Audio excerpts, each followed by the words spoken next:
Fear doesn't start when something goes wrong. It starts long before that. Sometimes it whispers, sometimes it screams. We fear failure, judgment, loss, silence, death. But what most people don't realize is that fear wears many masks. It disguises itself as caution, as routine, even as virtue.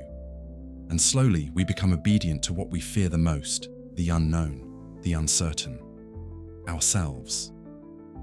But philosophy, the art of thinking about life with courage, never runs from fear. On the contrary, it faces it, questions it, walks straight through it. Nietzsche, Jung, Socrates, Kierkegaard, Epictetus. Each one looked at fear not as an enemy, but as a teacher. In this video, you'll discover 20 philosophical ideas to conquer fear. Not ideas meant to comfort you, but to strengthen you. Not ideas that ask you to avoid fear, but to understand it and go beyond it. If you feel stuck, frozen by uncertainty, insecurity, or invisible anxieties, this video is your starting point. You won't find empty promises here. You'll find thought, deep, raw, and freeing. So take a deep breath, make space for discomfort, and get ready. Because conquering fear doesn't mean silencing it. It means not letting it make your choices for you. Pain can feel like a cruel enemy, a roadblock that interrupts the natural flow of life. But for Nietzsche, pain was something much deeper, a harsh but necessary teacher. When he wrote, "What doesn't kill me makes me stronger," he wasn't romanticizing suffering. He was revealing one of the core ideas of his philosophy, the human ability to turn pain into inner strength. Nietzsche lived this idea intensely. He suffered from debilitating physical illnesses, loneliness, and intellectual rejection. But out of those experiences came a bold philosophy, one that doesn't run from pain, but faces it head-on, like an alchemist turning lead into gold. He believed that an authentic life isn't one that escapes pain, but one that embraces it as a source of strength and creativity. It's a provocative idea. After all, who wants to suffer? Who wants to face loss, failure, rejection? And that's exactly where Nietzsche challenges us. Suffering is unavoidable. The real question is what you're going to do with it. Imagine you've gone through something painful, a breakup, the collapse of a business, an identity crisis. Most people would wish it had never happened. But what if, instead, you asked, "What is this pain trying to teach me?" Nietzsche would say that this is where transformation begins. He believed people don't grow when things are easy. We grow when we're challenged, when we're thrown into chaos and choose to create order, when we're knocked down and choose to get back up. He called this the will to power, the force that drives us not just to survive, but to rise above who we were before. But let's be clear, this isn't about silently enduring everything or pretending pain doesn't hurt. Nietzsche valued intense experiences. If you're going to suffer, suffer consciously. Suffer with purpose. Pain, when faced with clarity, becomes a gateway to self-discovery. Fear of suffering, on the other hand, paralyzes us. It pushes us towards safety, predictability, comfort, even if it's mediocre. And here lies a major paradox. By trying to avoid pain, we often avoid greatness. We avoid failure and stop learning. We avoid love and miss connection. We avoid risk and never create. Nietzsche knew that real life is risky, unpredictable, and yes, often painful. But it's also in that instability that the beauty of existence lives. There's no meaning in chasing a numb life. Meaning comes from becoming someone who can look into the chaos and say, "I can handle this, and I'll come out stronger." This message is especially powerful today. We live in a world that glorifies instant success, constant happiness, and non-stop positivity. Discomfort is treated as failure, but Nietzsche invites us to do the opposite, to embrace discomfort as a real part of life. and as a tool for shaping who we are. Think of an artist who went through an existential crisis and turned that pain into a powerful piece of work, or someone who faced constant rejection only to discover an inner strength they never knew they had. Or maybe think of yourself, your hardest moments. What did they reveal about you? In what ways did they make you stronger? That's the heart of it. It's not pain itself that makes us stronger. It's how we face it. We can shut down and play the victim, or we can look inward and find, even in the darkness, a spark of light. Nietzsche believed in that spark, and more than that, he believed it's in life's furnace that we forge our true character. It's worth noting, Nietzsche didn't offer easy solutions. His philosophy demands courage. He knew the path to inner strength isn't quick or comfortable. It's a process, a journey. And it's in that journey that we learn to take full responsibility for our own lives. Here, Nietzsche connects with other great thinkers like Marcus Aurelius, who said, "You have power over your mind, not outside events." Or Epictetus, who taught, "It's not things themselves that disturb us, but our judgments about them." Pain is inevitable, but suffering often is optional. The difference lies in the meaning we give to what we go through.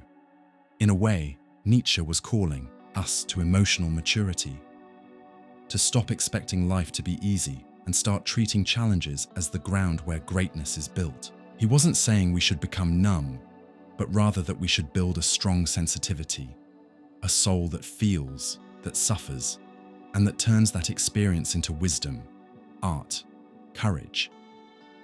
The phrase, "What doesn't kill me makes me stronger," might sound like a social media cliché, but it's actually a radical statement of responsibility and inner power. It means, yes, I was hurt.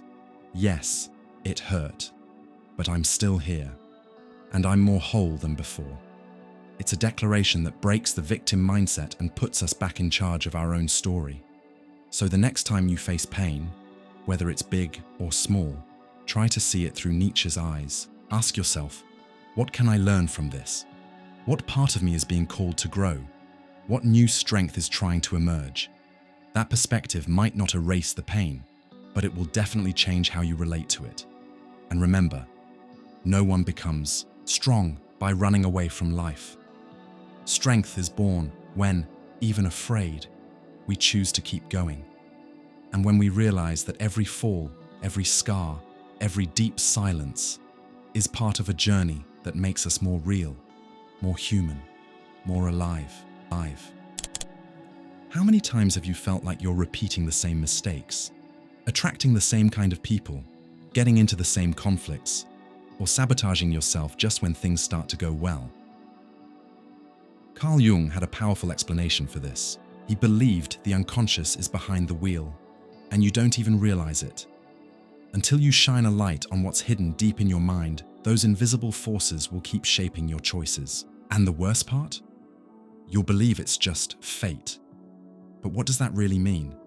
To Jung, we're not just who we see in the mirror or what we know about ourselves. A huge part of who we are lies in the unconscious. Forgotten memories, unresolved trauma, repressed impulses, and inherited beliefs we've never questioned. All of that lives in the darker parts of our mind, quietly influencing our emotions, behaviors, and decisions. Picture a house. You live in it, but only occupy a few well-lit rooms. The rest is locked up, messy, and neglected. But now and then, those hidden rooms make noise. They disrupt your routine, derail your plans. You hear strange sounds, feel uneasy, but you don't know why. That's your unconscious at work, even when you think you're in control. Jung didn't blame us for this. On the contrary, he saw it as a natural part of being human. But he also believed the path to real freedom begins when we're willing to look inward. No masks, no running away, just honesty and courage. This is what he called individuation, becoming who you truly are by integrating all parts of yourself, even the ones you'd rather ignore. And that's the heart of this idea. As long as we don't deeply know ourselves, we'll keep repeating patterns like they're unchangeable. as if life were a fixed destiny, when in reality, it's a reflection of the unconscious parts we haven't dealt with. Many fears, insecurities, and blocks come from that hidden place. For example, fear of speaking up might not be just shyness. It could be the echo of a childhood where your voice didn't matter. Struggling to trust might not be caution, but the result of old betrayals you never processed. Sabotaging your own success could be the voice of a belief that you don't deserve it. A voice that's not even yours, but one that was planted by past criticism or rejection. Jung invites us to go beyond the surface. He didn't want us to fear the unconscious. He wanted us to build a relationship with it, to learn to listen to the signs from within, through dreams, intense emotions, sudden impulses. All of these are ways your inner world is trying to speak. This brings us to one of Jung's most challenging and beautiful ideas: the shadow. The shadow is everything we reject in ourselves, traits we label as unacceptable, shameful, or wrong. But instead of disappearing, they get buried in the unconscious and act out in indirect ways. Sometimes we project them onto others, judging in them what we can't admit in ourselves. Other times, they show up as anxiety, anger, jealousy, or resentment. That's why Jung said, "The shadow is 90% pure gold." What's repressed isn't just pain, it's also potential. Unused creativity, unrecognized strength, stifled authenticity. Facing the shadow is painful, but it's also freeing, because that's what awareness does. It sets us free. When we become aware of our patterns, we can change them. When we acknowledge a repressed emotion, we can process it. When we understand the root of a fear, it loses some of its control over us. This is deep work. It takes time, patience, and the willingness to dive in. But the rewards are real. Deeper relationships, more conscious choices, and a life less ruled by automatic reactions. More freedom, more wholeness, more truth. Which leads to a powerful question. Who's really making your decisions? Is it fully you? Aware of your desires, values, and limits? Or is it old trauma, hidden fears, or inherited beliefs running the show? Jung believed most people live like sleepwalkers, reacting to life stuck in cycles, thinking, that's just how it is. But he invites us to wake up, to step off autopilot and take responsibility for our own path. He once said, "Knowing your own darkness is the best method for dealing with the darkness of others." In other words, the more we understand ourselves, the less we judge, the less we project, the more compassion we gain for others and for ourselves. That's true freedom, because it means you're not doomed to repeat the same stories. You're not stuck in some invisible fate. You can rewrite your story as long as you're willing to meet yourself fully. It's not about eliminating the unconscious. That's impossible.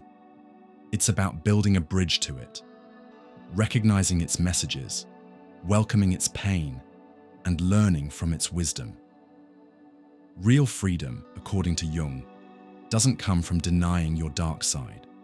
It comes from facing it with clarity, because only when we become conscious do we stop being puppets of fate. Only then can we say, I choose my path, with all the risks and possibilities that come with it. And maybe then, the cycles will end, the patterns will break, and you'll stop living like someone being carried, and start living like someone who's finally steering. And if this video gave you even a little clarity, take a second to subscribe. It's free, quick, and it helps support this kind of content that feeds the mind and heart. How often do you find yourself trying to control everything around you? Trying to make sure people behave the way you expect, that your plans go exactly as laid out, that the world bends to your will, and when it doesn't, because it never really does, frustration, anger, and fear show up. Marcus Aurelius, Roman emperor and Stoic philosopher, lived through war, loss, and political instability. He knew what it meant to hold power over an empire. and also what it meant to be powerless in the face of a child's death, a political betrayal, or an incurable illness. From that raw and inescapable reality, he wrote, "You have power over your mind, not outside events." This is one of the most freeing and most difficult ideas in Stoic philosophy, because it forces us to make a radical distinction: what is in my control and what isn't. And more importantly, to accept that most things in life aren't up to us. But that doesn't mean giving up. It means we stop fighting reality as it is and start mastering what's truly within reach: our attitude, our perception, our emotional response. The Stoics believed that freedom begins with a trained mind. You can't control what others think of you, but you can control how you respond. You can't avoid loss or unexpected problems, but you can choose to face them with dignity. You can't stop the storm from coming, but you can be the sailor who keeps the wheel steady until it passes. This mindset takes maturity because our natural instinct is to control. We crave certainty, safety, guarantees, but real life is uncertain. It's messy, often unfair. Trying to control the uncontrollable is an invitation to suffering. And that's where fear is born. Fear of losing, fear of failing, fear of being rejected, humiliated, of watching your plans fall apart. But look closer. All these fears have the same root: trying to control what's not in your hands. Marcus Aurelius offers us another path. He doesn't promise a painless life, but a mind that doesn't collapse in the face of pain. He doesn't promise constant success, but an inner posture that doesn't depend on success to remain steady. A Stoic isn't numb. He feels, but with clarity. He suffers, but doesn't despair. He falls, but doesn't drown in bitterness. Because he's learned that true peace doesn't come from the outside. It's something you build, brick by brick, on the inside. So how do you actually practice this? It starts with acceptance. Not passive or defeated acceptance, but clear-eyed, grounded acceptance. Things are the way they are. Said with a calm heart, that sentence has power. It releases resistance. It removes the burden of trying to play God. It frees you from the despair of trying to predict everything. Then comes training your attention, noticing your thoughts, observing your knee-jerk reactions, questioning emotional patterns. It's a daily practice, choosing what to think, what to feel, what to value, and above all, asking, is this within my control? If yes, act, with courage and wisdom. If no, let go, with humility. Marcus Aurelius kept a journal, now known as Meditations. He wrote to himself. He practiced inner dialogue, rehearsed responses to challenges, grounded his mind in reason. He was an emperor and still a student of himself. Maybe that's the Stoics' greatest teaching. To govern yourself is the greatest victory, and it's the only power that can never be taken away from you. You can lose everything. You can fail, be abandoned, betrayed. But what you do with that, that's yours. It always has been, and always will be. When you truly understand this, something shifts. You stop trying to control the world and start taking responsibility for your own awareness, not as someone who manipulates the outcome, but as someone who masters their response to it. It's not easy, especially in today's world, where we're constantly overwhelmed by distractions, demands, comparisons. It's easy to get lost in the noise, to forget that your true strength lies within, that the most important battlefield is internal. But that's where the beauty is too. You can train your mind. You can build calm. You can learn to respond with emotional intelligence. You can develop clarity, detachment, courage. All of this is within your reach, and no one can do it for you. When you start living this way, something changes. Life still brings ups and downs, but they don't throw you off as easily. You stop living on an emotional roller coaster and start living with more stability, awareness, and ownership. You become someone who looks at adversity and says, I didn't choose this, but I choose how I'll respond. And that choice, that's where your power lives. Marcus Aurelius understood that fear weakens when we accept our limits, when we stop trying to control the wind and start adjusting the sail, when we realize that inner peace doesn't depend on the world, but on our relationship with it. Maybe that's why, in his hardest moments, he wrote to himself, "Don't waste time debating what a good man should be. Just be one." That's the final invitation of his philosophy. Don't run from reality. Become someone strong enough to meet it. Have you ever felt paralyzed in the face of a decision? Staring into the unknown, chest tight, overwhelmed by fear, uncertainty, almost like vertigo. Søren Kierkegaard, the father of existentialism, called that feeling anxiety. But unlike what most people think, he didn't see it as a flaw or a weakness to be eliminated. Quite the opposite. For him, anxiety was the deepest sign of human freedom. Anxiety is the dizziness of freedom, he wrote. And what he meant was this: we feel anxiety because we are free. Think about it. Animals don't experience existential anxiety. They live by instinct. They don't have to decide who to become, what meaning to give their lives, or which path to take. But we, as human beings, do. We can choose. We can create. We can say yes or no. And that's exactly where anxiety is born. In the space between who we are and who we could become. Kierkegaard saw anxiety as the soul's wake-up call, a message saying, hey, the choice is yours, and it matters, and that's why it hurts. Anxiety shows up in front of possibility, when we have multiple paths and don't know which one to take, when we realize nothing is set in stone, and that we are, to a large extent, responsible for becoming who we are. And while that awareness is a sign of consciousness, it's also deeply uncomfortable. That's why so many people try to escape anxiety. They cling to certainty, follow external rules, look for ready-made answers. They do what others do, follow what society expects, and choose the safety of obedience over the uncertainty of freedom.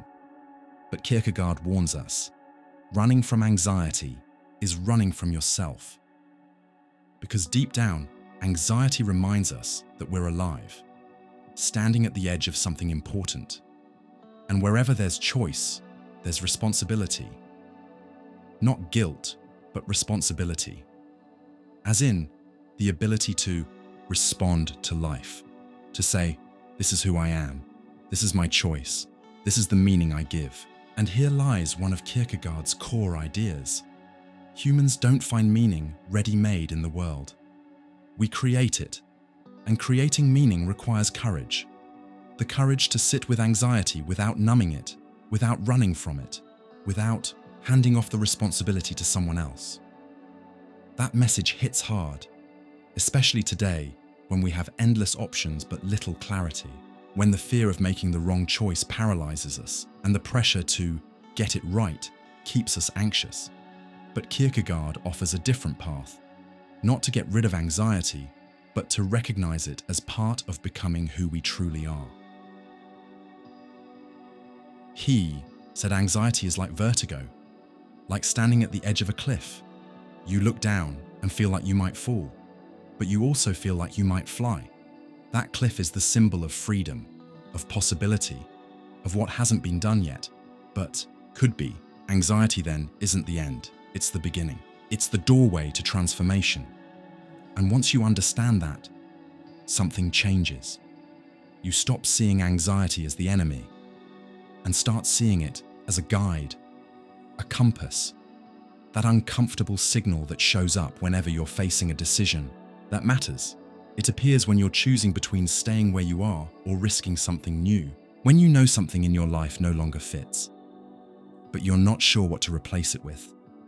When life is calling you to something more real, more honest, more you.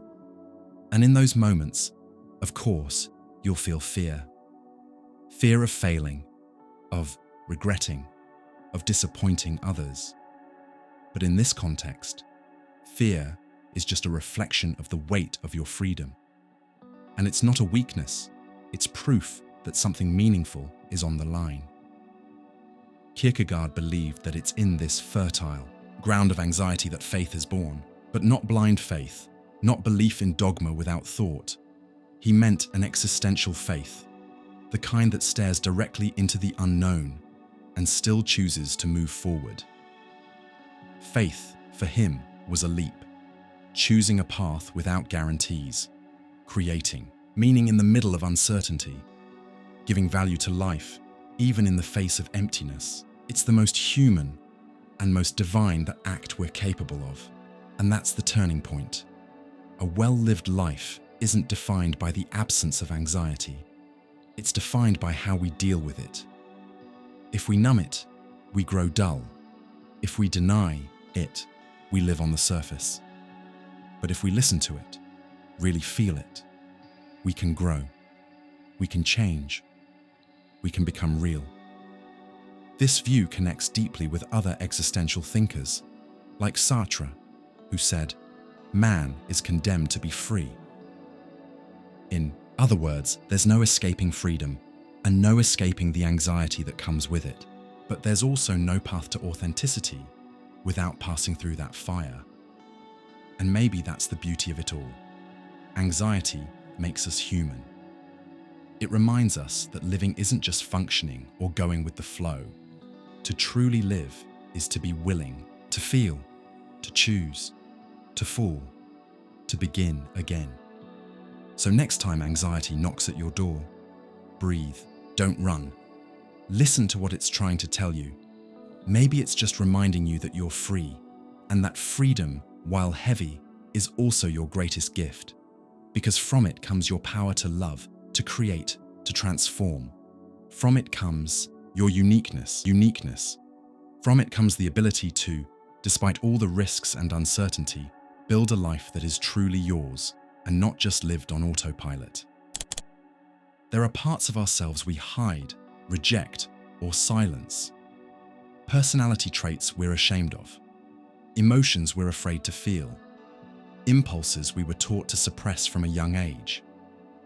All of that gets pushed out of the light of our awareness and forms what psychiatrist and philosopher Carl Jung called the shadow. But here's Jung's most surprising insight. The shadow isn't just made up of the worst in us. It also holds some of our greatest treasures: creativity, courage, truth, and strength. That's why he said, "The shadow is 90% pure gold." It's a bold statement, because we're used to seeing our dark side as dangerous, shameful, something to avoid or eliminate. But Jung invites us to flip that narrative entirely. He says, don't run from your shadow, get to know it, welcome it. There's gold hidden there. But what exactly is the shadow? It's everything your ideal or self refuses to accept. When you were told that crying is weakness, you buried your vulnerability. When you heard boys don't feel fear, you repressed your sensitivity. When you learned to always be nice, you stuffed down your rightful anger. These parts of you didn't disappear. They just went underground. They live in your unconscious, and from there, they influence your behavior, your choices, your relationships, without you even realizing it. That's why the shadow isn't just repressed evil.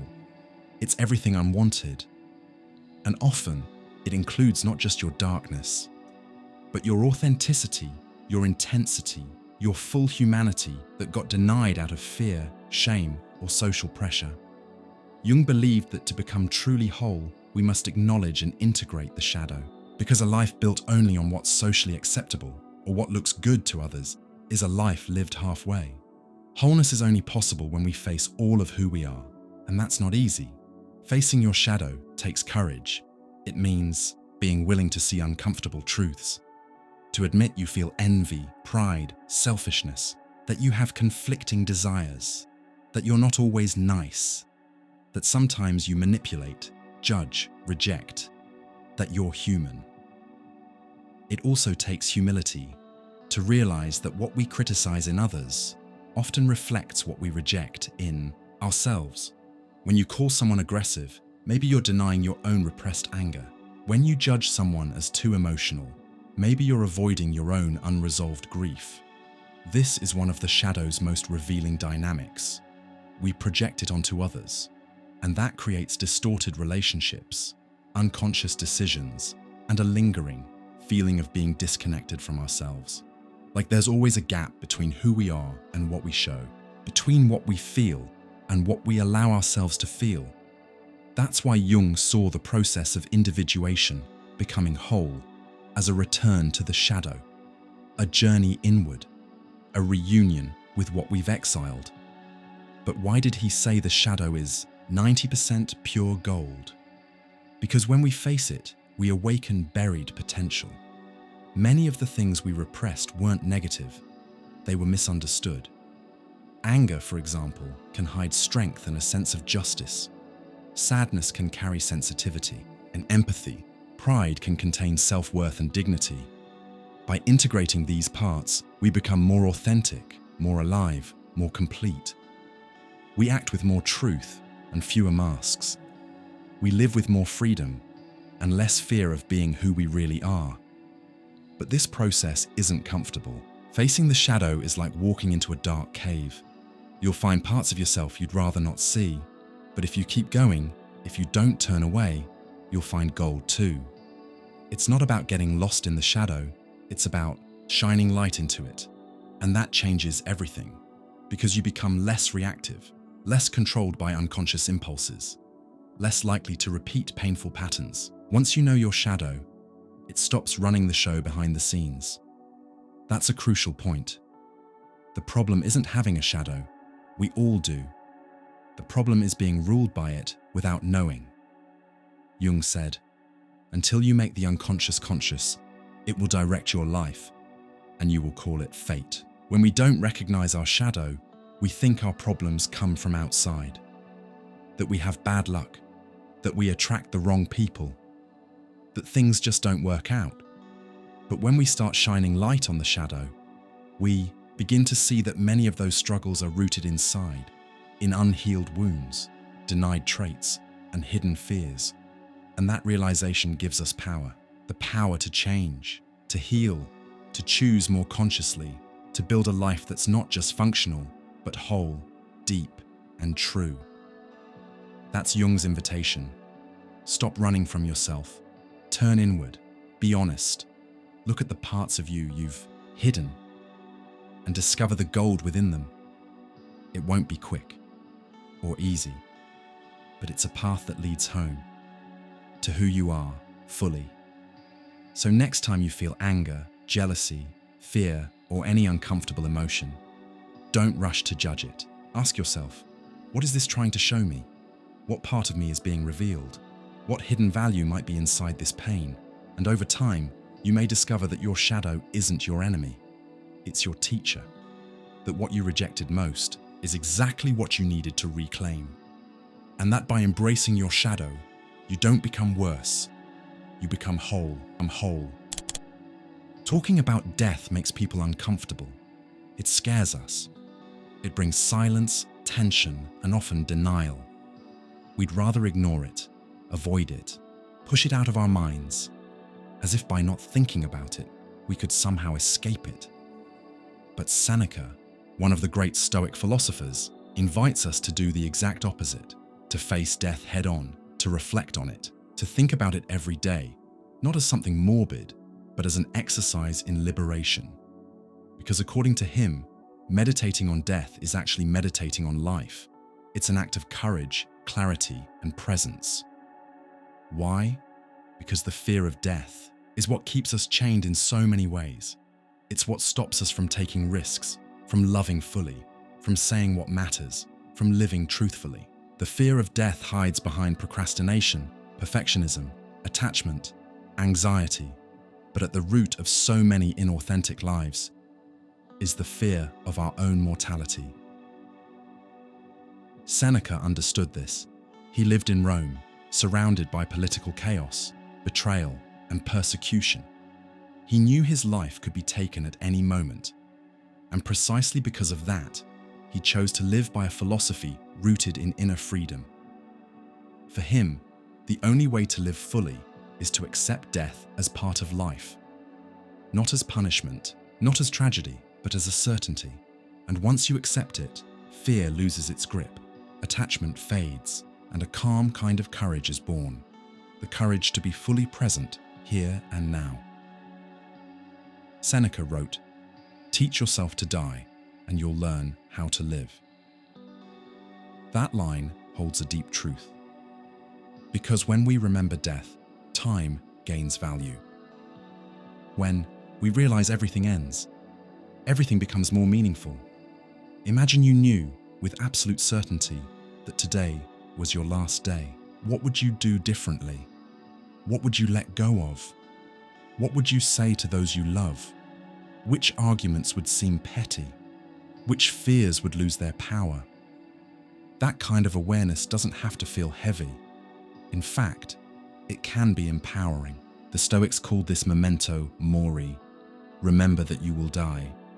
But it wasn't meant to create despair. It was a call to clarity, a reminder that time is our most precious possession, that it's passing, and that living is, at its core, a loving kind of urgency. Meditating on death doesn't mean wanting to die. It means wanting to live with more depth, more presence, more purpose.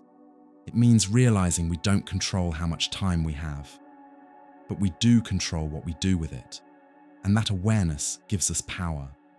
Because when we stop fearing death, we stop clinging to what doesn't matter, other people's opinions, vanity, empty routines, mindless accumulation. Death teaches us simplicity. It teaches truth. It teaches the urgency of now. Here's the great wisdom of the Stoics. You can't control life, but you can live it with dignity and virtue until the end. And that's what truly matters. Seneca believed death isn't something that happens at the end. It walks beside us all the time. Every day lived is one less day remaining. Every minute that passes doesn't come back. And because of that, every moment is sacred. He wrote, "It's not that we have too little time, but that we waste so much of it." That line hits hard, because so often we live as if life were infinite, as if there will always be more time, more chances, a later. But the truth is, life is now, and when that truth sinks in, everything changes. We start to value what really matters. We nurture our relationships. We choose more wisely how to spend our energy, what to consume, and who to share our time with. Awareness of death brings us back to what's essential. It also teaches us to let go. Death is the ultimate teacher of detachment. It reminds us that everything we have is temporary. The possessions, the titles, the praise, all of it fades. What lasts is who we were, what we built within ourselves, how we lived, what we left behind in others. Seneca believed that by meditating on death, we develop a freer soul, free from rushing, from shallowness, from cowardice, and more committed to what truly matters, not in terms of time, but in terms of value. He saw philosophy as a preparation for death, but even more than that, as a preparation for living well, living lightly, with integrity, with purpose. To him, death wasn't a tragedy, it was a natural ending, a boundary that, rather than draining life of meaning, gives it meaning, because it reminds us to do something beautiful with the time we have. And this wasn't just Seneca's view. Other Stoics, like Epictetus and Marcus Aurelius, echoed this wisdom. Marcus, for example, wrote to himself daily, reminding himself of his mortality, not with sadness, but to keep his soul awake. And this is the challenge we're left with. How do we live knowing we're going to die? How do we turn that certainty into fuel instead of fear? Maybe the answer is presence, the choice to be fully here in whatever you're doing, to say I love you with your whole heart, to really listen, to walk without rushing, to savor your food, to enjoy the quiet, to look up at the sky, to feel grateful just for being alive, because every small act touched by the awareness of death becomes more real, more human, more sacred. And when that awareness takes root, fear begins to fade, because death is no longer a stranger, but a natural part of the journey. And what matters is no longer how much time we have, but what we do with the time we've been given. Seneca left us this teaching as a legacy. Don't wait for death to realize the value of life. Reflect on it now, and you'll see that rather than stealing your joy, it will expand it. It will set you free. And if this video has brought you any clarity so far, consider subscribing. It's free, it's quick, and it helps support this kind of content that feeds both the mind and the heart. We live in a culture obsessed with results, numbers, goals, success. From a young age, we're taught that every effort must be rewarded, that every step should lead to a prize, and that if there's no applause, validation, or payoff, then maybe it wasn't worth it. But the Bhagavad Gita, one of the most profound spiritual and philosophical texts in history, offers a radically different perspective. Act, but let go of the fruits of your actions. The teaching is simple and challenging. It says, you have the right to act, but not to the outcome. So what does that mean in practice? It means we should act with integrity, focus, and presence, but without getting attached to what happens next, without letting the hope of success or the fear of failure decide whether something is worth doing. It's a major shift in how we relate to life, because it puts the focus on the present, on the process, on the intention, not the reward. This teaching appears in the middle of a battlefield in a dialogue between Arjuna, a warrior in crisis, and Krishna, the voice of divine wisdom. Arjuna is frozen. He's afraid to act, afraid to fail, afraid of guilt, afraid of the consequences. And Krishna tells him, act with righteousness, but don't cling to the outcome. Your duty is to act, not to control what happens afterward. That message is deeply liberating because it frees us from one of the biggest sources of human suffering, expectation. The illusion that we have total control over what comes from what we do. But the truth is, we don't. We can prepare, give our best, act honestly, and still, the results may not match what we hoped for. Because there are variables we don't control: other people, timing, chance, the world itself. Attachment to the outcome is what traps us in fear. Fear of failure, fear of judgment, fear of not being enough. And that's why many people stop trying, stop creating, stop putting themselves out there. They stop living authentically.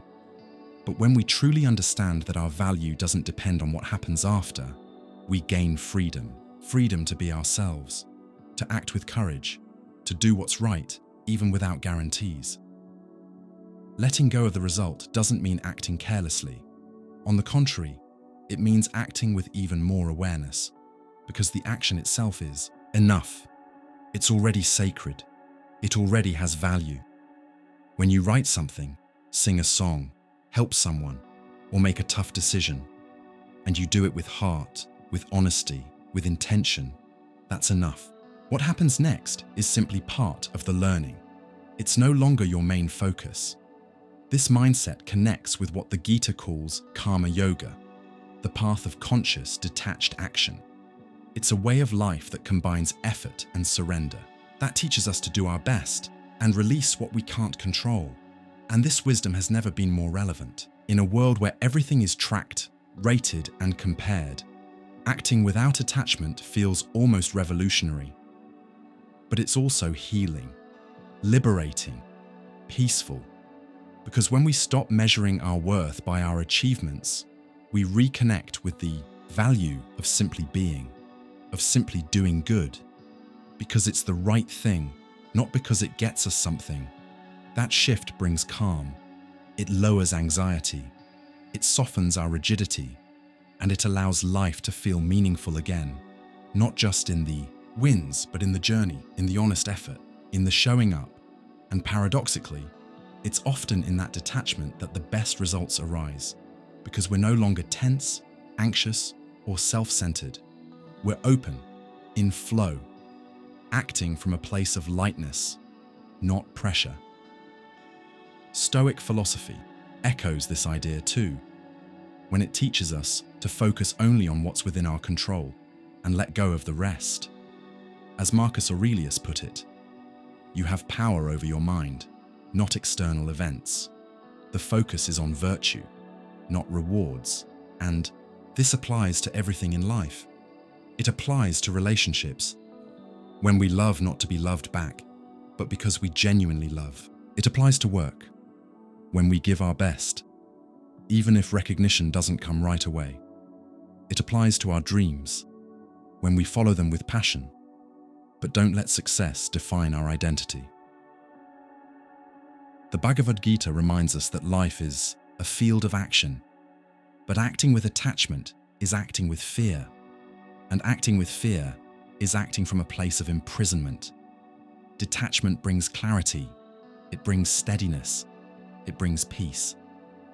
It's important to understand this detachment isn't cold or indifferent, it's loving detachment. It's the wise surrender of someone who trusts that life knows more than the ego does. When we move with that trust, we stop fighting reality. We act with dedication, yes, but also with humility to accept what comes, and with courage to keep going, no matter the outcome. That makes us more resilient, less shaken by unfair criticism, and less dependent on praise, less controlled by the highs and lows of the outer world, and more rooted in our own center. And maybe that is true freedom, to act from love, from ethics, from meaning, not from fear of loss or hunger for gain. The Bhagavad Gita reminds us that, in the end, the result of action doesn't belong to us. It belongs to time, to life, to the whole. And if we act with integrity, with truth, with compassion, then we've already done our part. The reward, if it comes, is a bonus. But peace, that shows up from the very beginning. It begins the moment we stop clinging and choose instead to trust the path. Imagine reaching the end of your life with the feeling that you never really lived it, that every step was taken out of fear, that every decision was made to please others, to fit in, to avoid conflict. Imagine looking back and realizing your life was one long performance, but the real protagonist never stepped on stage.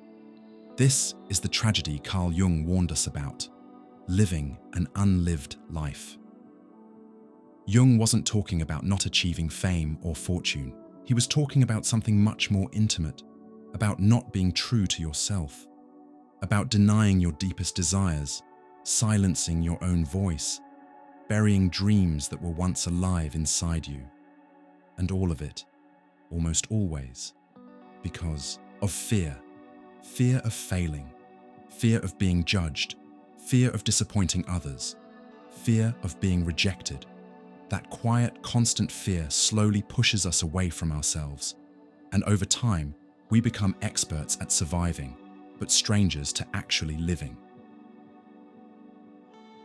We follow expectations, we repeat patterns, we swallow our emotions, we mold ourselves to fit the world around us, and the result is a life that looks fine on the outside, but feels hollow on the inside.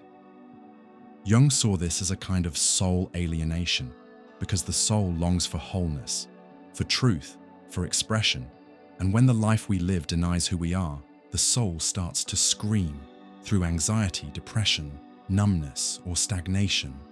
For Jung, living fully was an act of courage, a deep dive inward, a commitment to authenticity.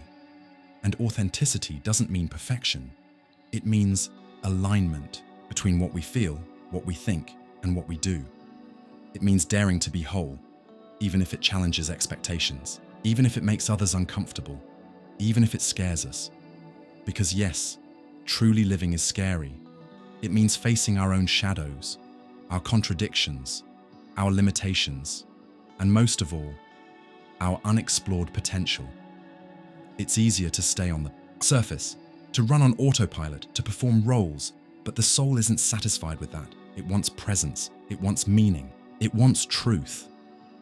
That's why Jung said that individuation, The process of becoming who you really are requires facing the shadow, the unconscious, all that was repressed. It's in that deep inner work that we find what the soul has been asking for, what hasn't been lived, but needs to be. Each of us carries within us a version of an unlived life. It might be a talent never explored, a calling we pushed aside, a passion we gave up on, a path we didn't take because it wasn't practical, or even a simple desire to slow down, to change directions, to say no, that we ignored for fear of disappointing others. The big question Jung asks us is, whose life am I living? Is it really mine, or just a copy of what others said it should be? Answering that question takes honesty, but that honesty is where a more authentic life begins. And it's important to understand, no one lives a full life while running away from themselves. The cost of self-abandonment is high. The longer we deny our truth, the more disconnected we feel. Lost, empty. We often try to fill that emptiness with distractions, shopping, status, overwork, busyness. But none of it nourishes the soul, because the soul doesn't want performance, it wants presence. Jung saw suffering as a wake-up call, the soul saying, "You're drifting too far from who you are. Come back." And coming back isn't regression, it's a return to your deepest values, to your sensitivity, to your spontaneity, to your pain, yes, but also to your light, to what moves you, touches you, makes you feel alive. But that takes courage. The courage to stop living someone else's life, to disappoint expectations, to let go of roles you're no longer willing to play. It's a process of liberation. And like any deep process, it involves pain. The pain of shedding old identities, the pain of removing the mask, the pain of owning the consequences of living truthfully. But it's also the only kind of pain that heals, because the pain of living an unlived life is a pain that drains. It dulls your spark. It turns your days into grey repetition. It steals your joy. While the pain of being true, even when it's hard, is the pain of birth, of blooming, of the soul coming back to life. Living fully doesn't mean everything will go your way. It doesn't mean you'll always be understood. It doesn't mean there won't be loss. Living fully means that no matter what happens, you'll know you were true to yourself. And that truth is worth more than any form of external success. Because in the end, what matters most isn't what the world thinks of you. It's how you feel when you look in the mirror. Jung said the soul's greatest tragedy is to be ignored, to be silenced by fear, to be suffocated by comfort. And that silence comes at a cost, the loss of meaning. But it's never too late to change that. It's never too late to return to yourself. It's never too late to start living your life. And that life doesn't need to be extraordinary in the eyes of the world. It just needs to feel whole in yours.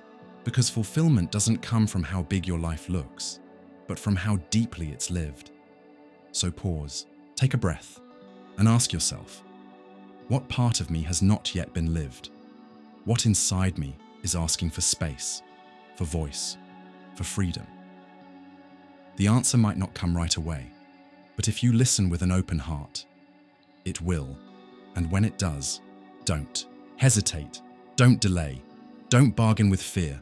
Remember, life is happening now, and to truly live is a daily act of courage. How many times have you felt overwhelmed by something that, looking back, wasn't actually that serious? How many sleepless nights over an unanswered message, a harsh comment, or a future that hasn't even happened?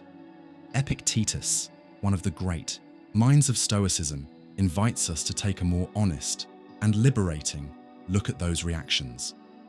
According to him, what truly upsets us isn't what happens to us, but how we interpret what happens. It's a simple idea, but a powerful one, because in practice, it means most of our suffering doesn't come from the outside. It comes from inside, from the meanings we attach to situations, from the lens we use to look at the world. And that lens can be distorted, clouded by fear, insecurity, ego, or unrealistic expectations. It can turn a minor delay into a disaster, a critique into a personal attack, a loss into a shattered identity. Like all Stoics, Epictetus believed we have no control over external events. The world is unstable, people are unpredictable, time is uncertain. But what we do have control over and responsibility for is how we respond to all of that. The key lies in our thoughts. It's the judgment we pass on things that shapes our emotional experience. And that changes everything. For example, someone ignores you. That's a neutral fact. But if your mind jumps to, they must hate me, or I must not be worth their time, suffering starts right there, in the thought. But if you see it as, maybe they're busy, distracted, and that doesn't define my worth, the disturbance loses its grip. The same goes for failure, rejection, and loss.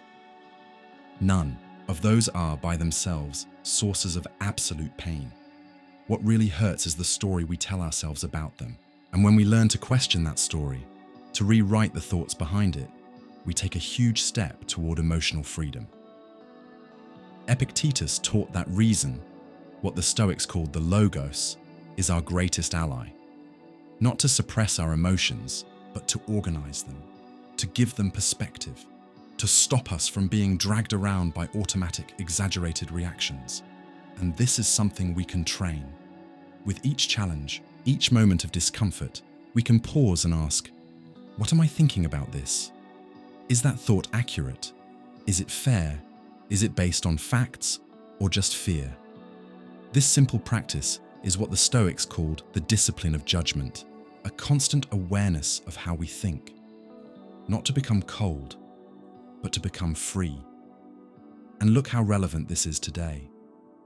We live in a time of constant stimulation, endless comparisons, and emotional triggers everywhere. Social media, pressure to perform, fragile relationships.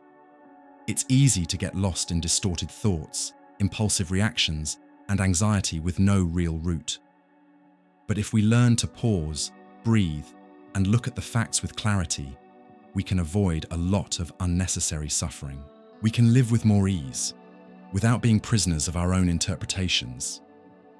Epictetus knew that thoughts are powerful, but also flexible. We can change them, reframe them, replace old beliefs with more compassionate, more grounded ones. And that's where transformation begins. Once we understand that our power lies in how we interpret, not in trying to control the world, our entire posture shifts. We stop trying to force everything to go our way, and we start learning how we react when it doesn't. That doesn't mean passivity, it means clarity. Yes, you can fight for change, you can speak up, you can stand up for yourself, but you can do it without destroying your peace, without letting toxic thoughts run your inner world. Epictetus, who was born a slave and later became a great philosopher, knew exactly what he was talking about. He lost physical freedom, but he gained a far greater one, freedom of the soul, the ability to be guided not by circumstance but by inner clarity. He said, "No one is free unless they are master of themselves." And being master of yourself means being able to observe your thoughts and choose which ones to follow. It's not easy. Our minds are full of habits, snap judgments, and outdated beliefs. But with practice, self-reflection, and awareness, we can build a new way of thinking, one that is more rational, more fair, more compassionate, and this reduces anxiety. Because often, what makes us anxious isn't what's happening. It's what we think might happen. It's the scary future, scenarios our mind creates, but most of those never come true. And even when they do, we're usually stronger than we imagined. Epictetus's philosophy is an antidote to unnecessary fear, exaggerated worry, and mental drama. Not because it ignores pain, but because it teaches that pain is more bearable when it's not inflated by thought. So next time something upsets you, don't just ask, "What's happening?" Ask, "What am I thinking about this?" Then ask, "Is that thought helpful? Is it true? Is it necessary?" This kind of reflection lifts us from being victims of what happens and places us back in control of our inner experience. It doesn't mean we stop feeling. It means we feel with more awareness, more responsibility, more choice. And over time, that becomes a way of life, a way of being in the world with more calm, more strength, more wisdom. Epictetus offers us this gift: the freedom that comes from a disciplined mind, the peace that comes from fair interpretation, the power that comes from inner clarity. Because yes, the world can be chaotic, people can be unpredictable, life can be uncertain, but your mind can be a place of order. And when the mind is free, the world is no longer a prison. And if this video brought you even a bit of clarity, consider subscribing. It's free, it's quick, and it helps support this kind of content that feeds both the mind and the heart. Fear closes us. It tightens our body, shuts our heart, and narrows our mind. It makes us shrink. It separates us. It makes us see others as threats, the world as hostile, and life as dangerous. Fear is often a reflection of our disconnection from others, from ourselves, from the flow of existence. But the Dalai Lama, with his calm wisdom and unwavering smile, even in exile, even through pain, offers us a powerful alternative: compassion. He says, compassion is the antidote to fear. This seemingly simple statement holds transformational power because it invites us to reverse fear's natural reaction. Instead of closing, we open. Instead of hardening, we soften. Instead of reacting with self-protection, we respond with empathy. But how exactly can compassion neutralize fear? To understand that, we need to first understand what fear really is. At its root, fear is the feeling of threat, a threat to our safety, our image, our control, or our place in the world. And that fear activates the ego, that part of us that tries to protect by creating separation. Me versus them. Me versus the world. Me versus the unknown. The ego, in its urge to survive, feeds fear, and compassion is what melts that armor. Compassion reconnects us. It reminds us we're not alone, that the pain we feel is felt by others too, that the fear visiting our heart is visiting millions of others right now, that our humanity is shared, not isolated. When we feel true compassion, the ego loses its grip, and with it, fear begins to fade. Because where there's empathy, there's understanding. Where there's understanding, there's openness. And where there's openness, fear has no space to take hold. Educated in the Tibetan Buddhist tradition, the Dalai Lama teaches that compassion isn't just a feeling. It's a practice, something you cultivate, something you choose, every day. And that practice begins with a simple truth. Everyone suffers. Yes, everyone. Even those who look put together on the outside. Even those who hurt you, disappoint you, threaten you. When we can see the pain in another, even in someone who seems distant or different, we take a step toward healing, both the relationship and ourselves. Because compassion makes us human. It shifts the focus from me to us, and that shift expands our perspective, softens our judgments, and dissolves our fears. Fear says, protect yourself. Compassion says, connect. Fear builds walls. Compassion builds bridges, and that one choice changes everything. In personal relationships, in communities, in politics, even in how we treat the planet. Many of our fears today, fear of exclusion, failure, rejection, violence, come from the illusion of separation.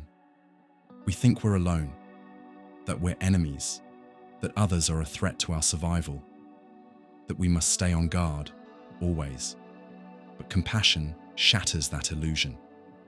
It reveals the truth of interdependence, that there is no clear me and them, that every act of kindness ripples, every word of care echoes, every moment of listening brings healing.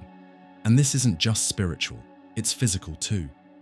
Studies show that practicing compassion lowers cortisol, the stress hormone, and boosts oxytocin, the connection hormone. In other words, our bodies function better in empathy than in fear. That doesn't mean compassion erases all fear. Fear is human and sometimes necessary. But the Dalai Lama reminds us that most of our fears don't come from real danger. They come from distorted perceptions, and compassion can change the way we see. Imagine a world where, instead of reacting with judgment, we responded with curiosity. Where, when someone made a mistake, we offered understanding before criticism. Where, when we saw someone in pain, we reached out instead of pulling away. That world begins with us, with how we respond to our own fears. Because we also need compassion for ourselves, for our flaws, for our imperfections, for our pain. Compassion starts inside. When we accept our wounds, we stop projecting them onto others. When we embrace our vulnerability, we begin to recognize it in everyone. And then, instead of fearing people, we start to understand them. That is true freedom. Not the total absence of fear, but the ability not to be controlled by it, to choose love, even when fear knocks on the door. The Dalai Lama insists, compassion is not weakness, it's strength.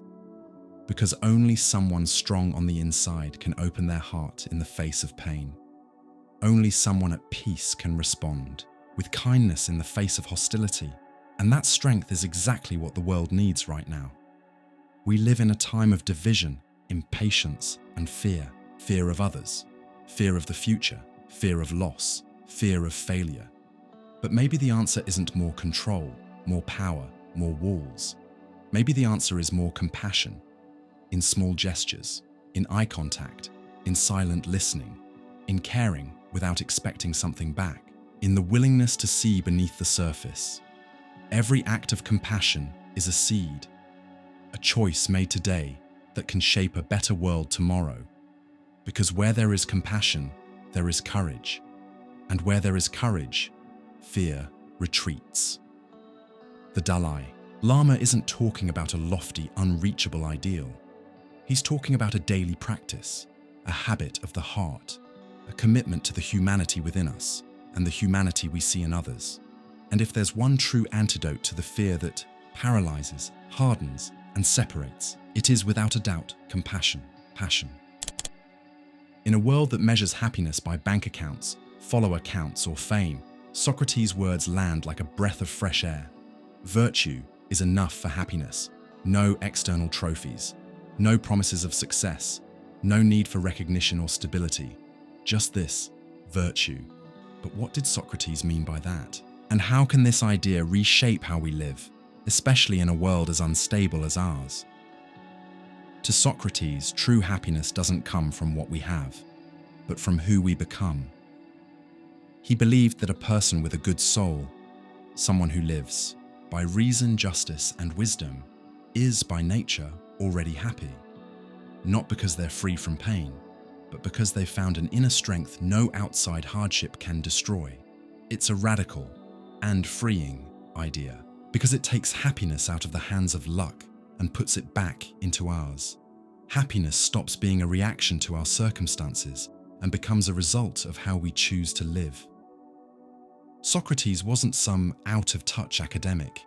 He walked the streets of Athens, talking to everyday people, challenging the powerful, questioning dogmas, and searching for truth not in books, but in daily life. And his obsession with virtue wasn't about moral superiority. It was a deep quest to understand the human soul. To him, virtue wasn't just about doing good. It was about living in alignment, where your thoughts, your words, and your actions match. It was about living with inner clarity, guided not by impulse or social trends, but by true principles, discovered through reflection and self-awareness. And that takes courage. Because the world offers easier paths. Follow the crowd, chase comfort, bend the truth, do what benefits you. But Socrates believed that none of that brings real peace. A life that turns away from virtue may collect pleasures, but lives in conflict with itself. That's the difference between pleasure and happiness. Pleasure is short-lived, unstable, and often dependent on outside factors. Socratic happiness is steady, deep, and rooted in the soul. It comes from the sense that you're living with justice, that you're staying true to yourself, that you're making a meaningful impact, even if it's quiet.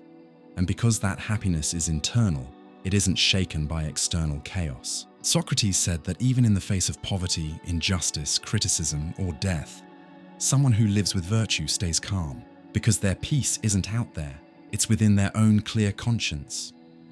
This belief deeply influenced Stoic thinkers who came later: Epictetus, Seneca, Marcus Aurelius. All of them drank from the well of Socratic thought. All of them believed the greatest good lives in the soul, not in possessions, status, or approval.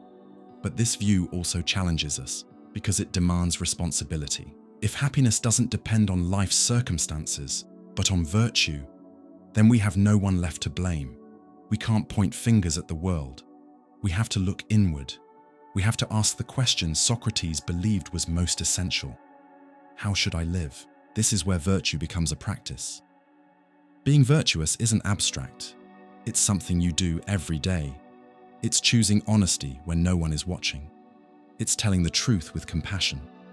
It's doing what's right, even when it would be easier to stay silent. It's admitting your mistakes. It's seeking wisdom over vanity. And above all, it's living with consistency, because happiness doesn't grow from comfort. It grows from integrity. Integrity gives us strength. It makes us whole, and from it comes real courage, not loud or flashy, but quiet and grounded.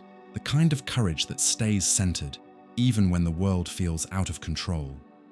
Socrates proved this with his own life. When he was sentenced to death unjustly, he could have escaped. He could have compromised his beliefs, but he chose to stay, loyal to his conscience. He chose to die for truth, because for him, living while betraying his soul would be worse than death. That choice shows how much he believed that living with virtue matters more than living long, that life is only worth it when it's lived with purpose, with ethics, with soul. And today, this message feels more relevant than ever. We live under pressure to perform, to impress, to chase unattainable standards. We're taught to seek everything except virtue, and that creates a quiet kind of suffering, because even when everything looks right on the outside, something still aches inside. That ache is the soul calling out for truth, for meaning, for the courage to stop pretending. And maybe the greatest act of courage today is this: the courage to live with virtue in a world that often rewards the opposite, to say no when everyone says yes, to keep your word, to stay true to your values, even when there's pressure not to. What do we gain from that? We gain peace. We gain clarity. We gain lightness of heart. Because virtue lets you lay your head down at night with a clear conscience, and that alone is worth more than any applause. Socrates shows us that we don't need everything to be perfect in order to be happy. We can start now by choosing to live with integrity. And that choice, repeated day after day, creates a life that may not be perfect, but will be real. And truth, when lived with courage, is always liberating. Because at the end of the day, happiness doesn't come from what we have. It comes from who we are. And when we're guided by virtue, happiness is no longer something we chase. It becomes the natural result of the way we live. When we think of fear, we often imagine a reaction, a quick jolt, a moment of panic in the face of danger, something temporary, maybe even irrational. But for the German philosopher Martin Heidegger, fear is much more than that. It's not just something we feel. It's a way of existing in the world. Heidegger used the phrase being in the world to describe the human condition. We're not just objects placed into the world. We exist through our relationship with it. We're always immersed in contexts, situations, and possibilities. And it's within this space that fear arises, not as a flaw or weakness, but as part of our existential openness. In other words, feeling fear doesn't mean there's something wrong with you. It simply means you're alive. It means you're aware that life is uncertain, risky, and finite. Even if you don't say it out loud, deep down, you know this. For Heidegger, fear isn't pathological. It's structural. It's part of what it means to be a conscious being.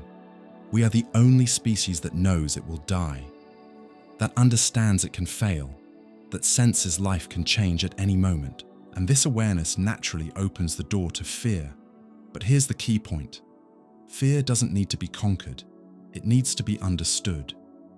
When we recognize fear as a legitimate way of being in the world, we stop treating it like an enemy to be eliminated and start listening to it as a messenger, a reflection of our sensitivity to the mystery of being alive.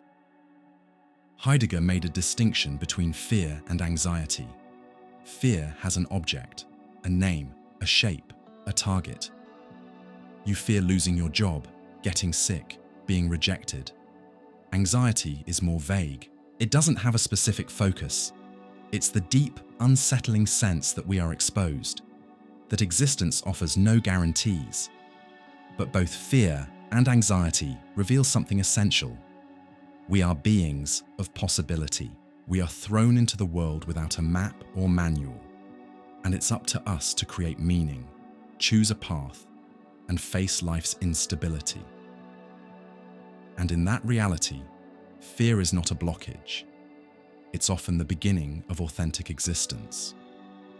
Fear shows us what matters, what we value, what's at stake. You only fear losing something if it means something to you. You fear failure because you long to achieve something. You fear loneliness because you value connection. Fear, in contrast, highlights your deepest desires. And if you're brave enough to really listen to what it's trying to say, you might discover something important about yourself. Not to escape it, but to go through it, to transform that way of being in the world into a path of growth and authenticity. Heidegger challenges us to rethink fear not as a problem, but as a valid form of presence in the world. A call to awareness, an invitation to live more deeply, more responsibly, more fully. Often, we try to numb our fear. We distract ourselves. We rush through life. We gather things. We chase after guarantees. But all of that is a way of denying something inevitable. Vulnerability. Yes, we are vulnerable. We don't know what's coming. We can't control everything. We aren't promised forever. But because of that, every gesture matters. Every word, every choice, every act of love. This changes how we relate to fear. It stops being a sign of weakness and becomes a sign of life. A reminder that we are engaged, connected, awake, that we are saying yes to the human experience with all of its beauty, pain, loss, and transformation. Fear isn't the end. It can be a beginning, a starting point for a new mindset, a more honest life, a more awakened sense of self. Imagine someone who's afraid of failing. At first, that fear might paralyze them. But if they look at it honestly, they might realize that behind the fear is a desire to succeed, to express themselves, to make an impact.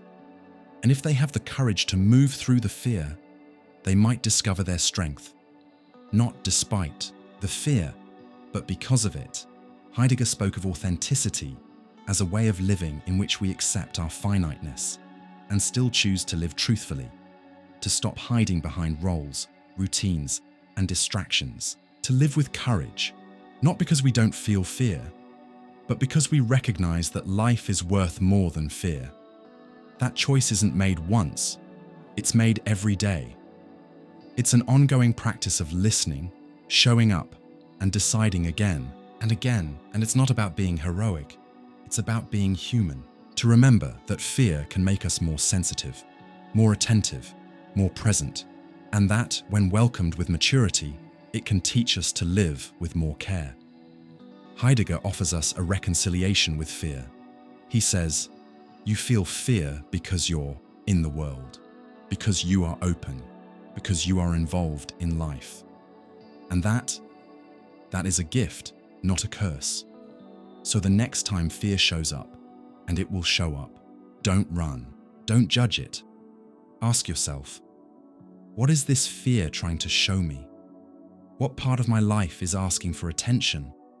What truth is trying to emerge? Because maybe fear is just reminding you that you're alive, that you're standing at the edge of something that matters, that you're on the verge of a decision that could change everything. And if you accept that invitation, you might realize that fear isn't the end of the path.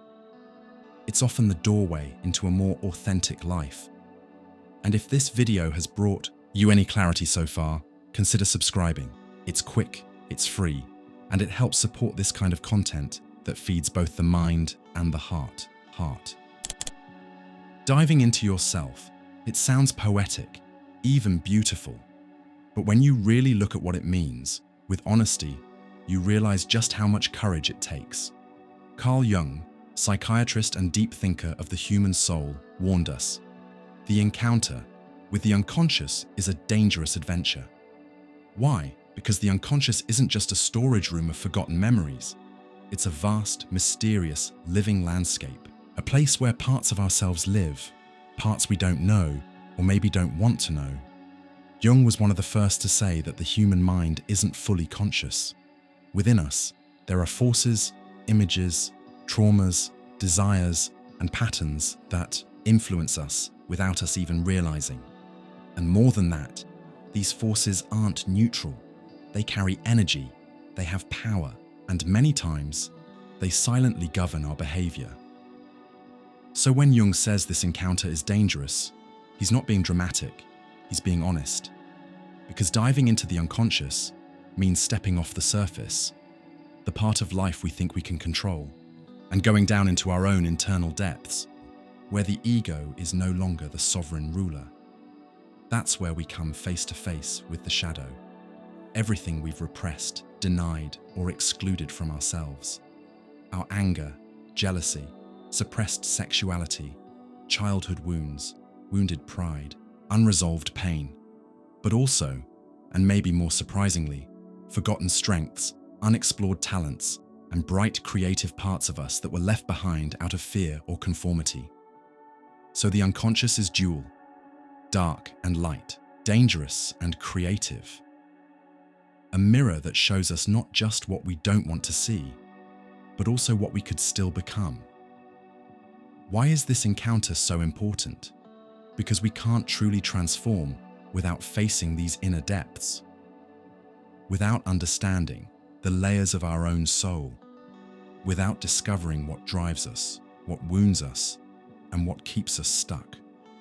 So many people live their whole lives stuck in cycles they don't understand, always choosing the same kind of relationship, sabotaging good opportunities, overreacting in ways they can't explain.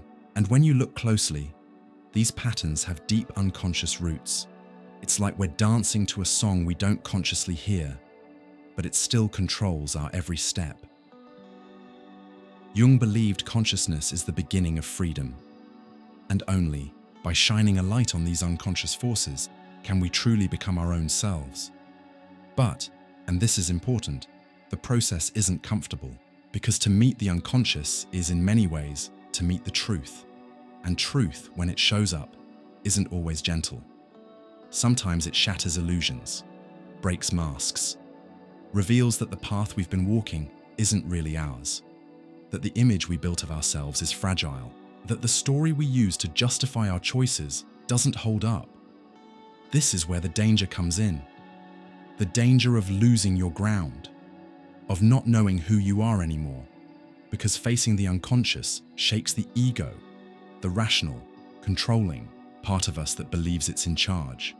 But that's also where real transformation begins, because only after descending into the depths can we return more whole, more honest, more real.